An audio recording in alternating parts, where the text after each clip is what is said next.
Hello, everyone, and welcome to The Vortex, where lies and falsehoods are trapped and exposed. I'm Michael Voris. If one were to study the landscape of the Catholic Church in America these days, you would not find two, but actually three distinct groups who still self-identify as Catholic in some meaningful way. First, there are the dissenters, well situated on the political and theological left. Then we have the traditionalists, occupying the other end of the spectrum, which is the correct end, and who are certainly theologically accurate as well as largely politically conservative. And then there are the what could charitably be termed the emotionals, a crowd typified by sharing some aspects of orthodoxy, yet having been brainwashed into a type of Protestant worship style, as well as being largely unaware of the dissenters. Indeed, some of what the dissenters have preached and pushed for decades has been fully absorbed and accepted unquestioningly by the emotionals, particularly in areas of liturgy, from music and reception of Holy Communion in the hand, to girl altar boys, to reception under both species, to the priest facing the people, to name but a few. The emotionals crowd identifies itself by, as the name implies, how they feel with regard to issues of the faith. Attitudes about the church are based on things they like. So, for example, they will go to such and such a mass because they like Father whoever, or the band, or the feeling of community.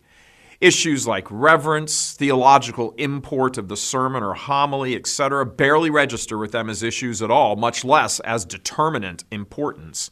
Small T traditions don't hold anywhere near the significance they should for the emotionals, if they even are recognized by them at all. What they don't realize is that the loss of the small T traditions is how their children have come to lose the big T traditions and are falling away from the faith.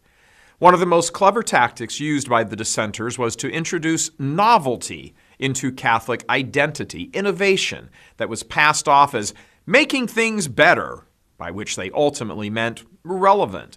Once the canard was accepted that traditional Catholic belief and practice was irrelevant and not able to be sold to the public, then the doors were flung wide open to any and all innovations and novelty that anyone could think of, and did. This is what is largely bandied about today as the new evangelization. Big screens came into many parishes. Choirs moved from the lofts to the front of the stage where applause could erupt after Mass, signaling the congregation's approval of their singing. Musical variety was accepted for just about every type of music except sacred Catholic music. The emphasis shifted from the church building being a door to heaven to an entrance to a meeting hall where the community needed to be shared and experienced. In short, the emphasis for the people of God shifted from God to the people.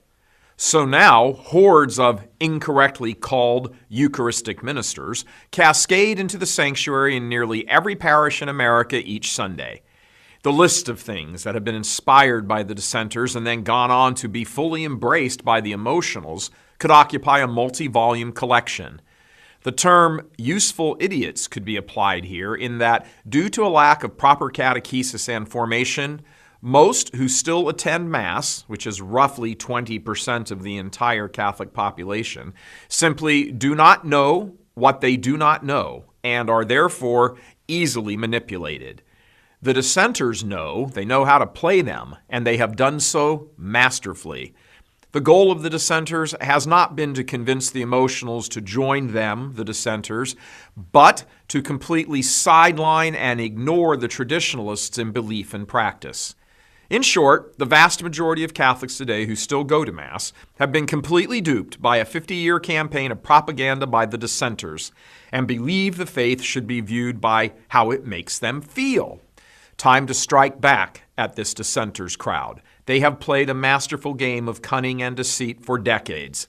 Much of the work in the church for at least the next 50 years will be pushing back at correcting the chaos these churchmen have piled on the faithful. Right now, for the most part, they still hold sway from Rome to many individual dioceses, but they are aging rapidly. Soon they will be gone, And what they have left behind is not a group of young, hippie-minded Catholics like themselves, but a church that has been abandoned by and large. They did not change the church, they just emptied out the pews. There won't be much left to start rebuilding, but there will be enough. These next few years, which is all they have left, will be about resisting their evil and laying the groundwork for the greatest comeback in the 2,000 years of our sacred history. Game on, dissenters, you leftists. We hope and pray you convert to the authentic faith, but until you do, your evil will not be tolerated. God love you. I'm Michael Voris.